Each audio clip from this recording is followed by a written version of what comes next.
1492. Un camino diferente. No hay muchos de nosotros que no conozcamos esta fecha, 1492.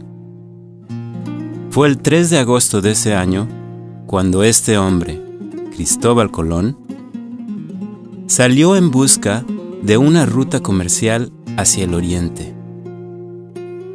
Sabemos que encontró algo más: el hemisferio occidental. Nuestra tarea no es hablar de lo malo y lo bueno que surgió con el descubrimiento que España llamó el Nuevo Mundo.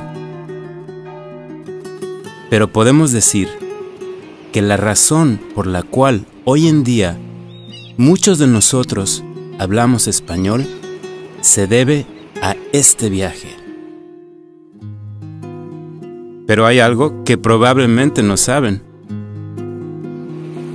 La misma semana en que Colón zarpó del puerto de Palos en España, alrededor de 200,000 españoles fueron expulsados del país simplemente por su religión. No eran católicos como la reina Isabel y el rey Fernando. Eran judíos que habían formado parte de la sociedad española durante 1000 años. Así que en la misma semana en la que Colón navegó hacia el oeste para traer la lengua que hablamos hoy en día,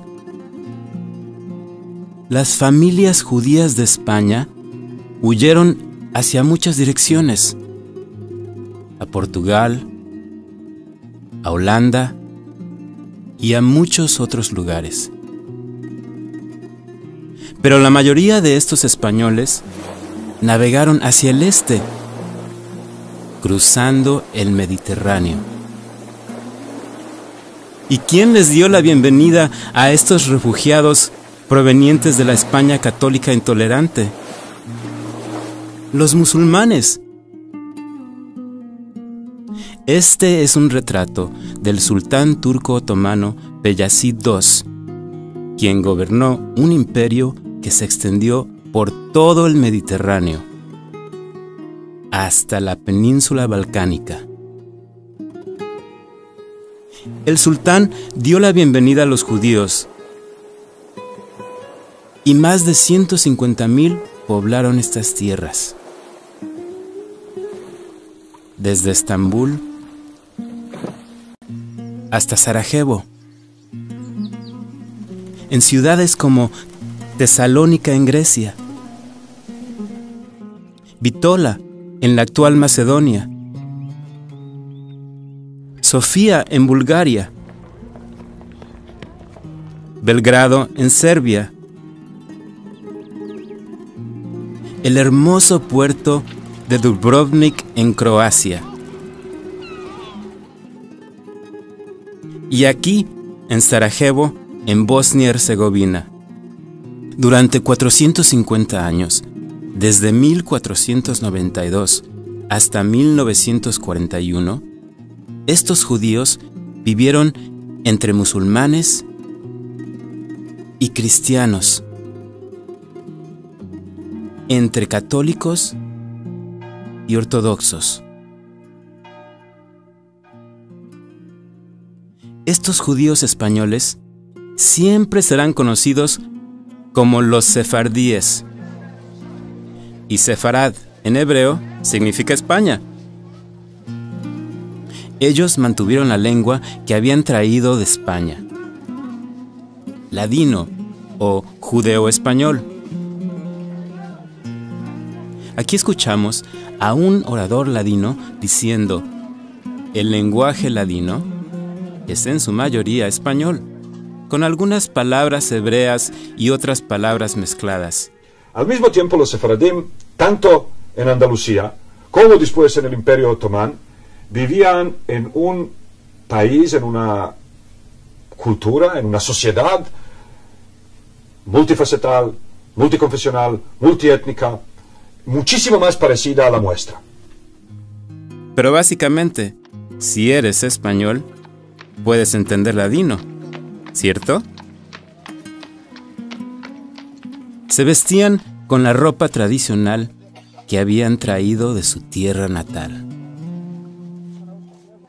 Y cantaban sobre su amor hacia la tierra que los expulsó, porque nunca perdieron el amor por ella.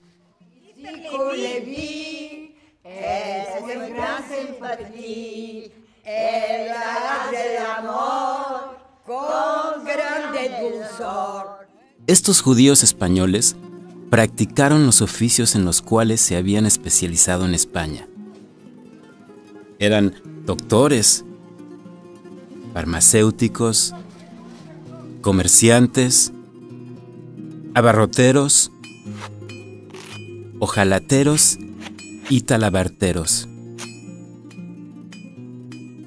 Estos judíos españoles vivieron en la península balcánica mientras surgían imperios que después se terminaron y permanecieron ahí conforme las fronteras cambiaron y los antiguos países volvieron a hacerse nuevos otra vez.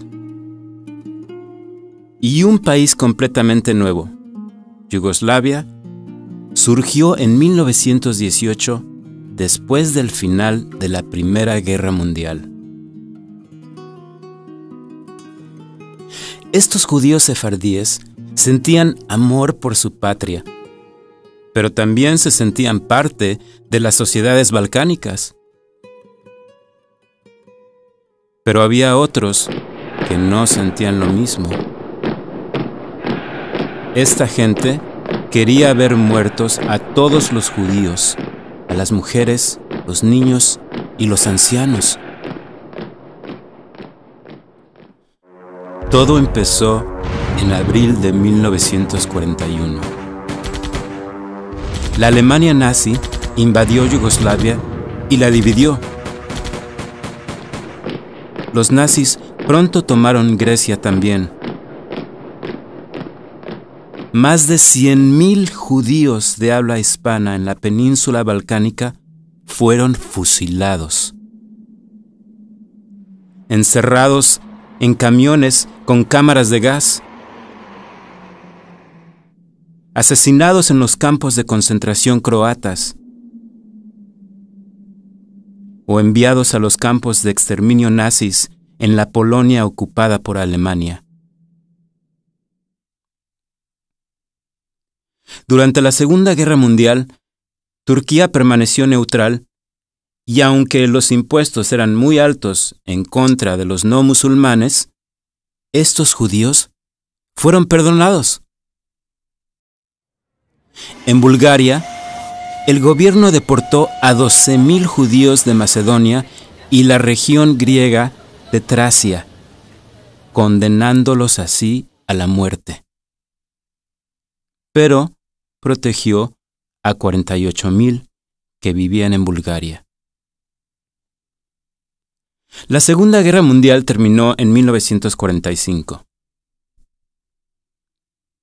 ¿Y qué sucedió con el patrimonio de 450 años de los judíos sefardíes en la península balcánica? Era solo una pequeña sombra de lo que había sido.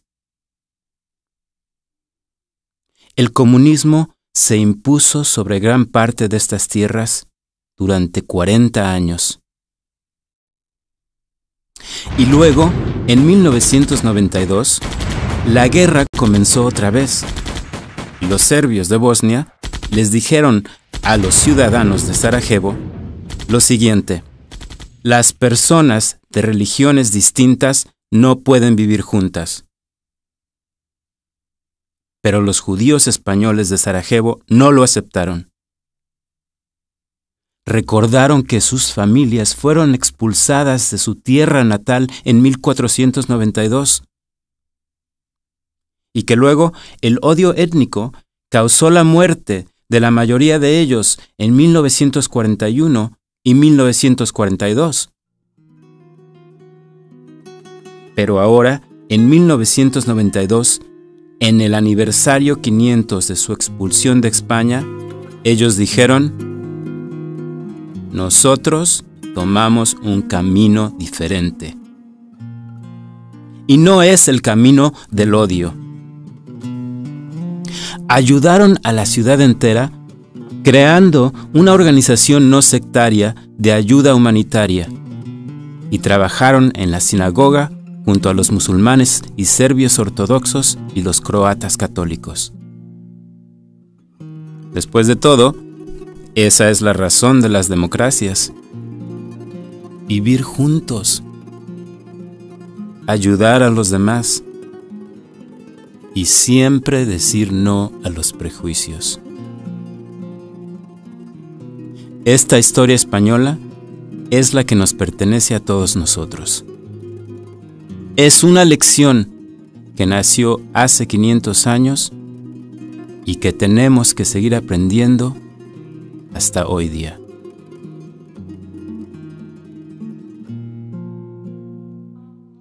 Cuando te parió y te quitó el mundo, corazón ella no te dio para amar segundo, corazón ella no te dio para amar segundo. Adiós, adiós querida, no quiero la vida, me la amargaste tú. Adiós, adiós querida, somos mujeres maravilhosas.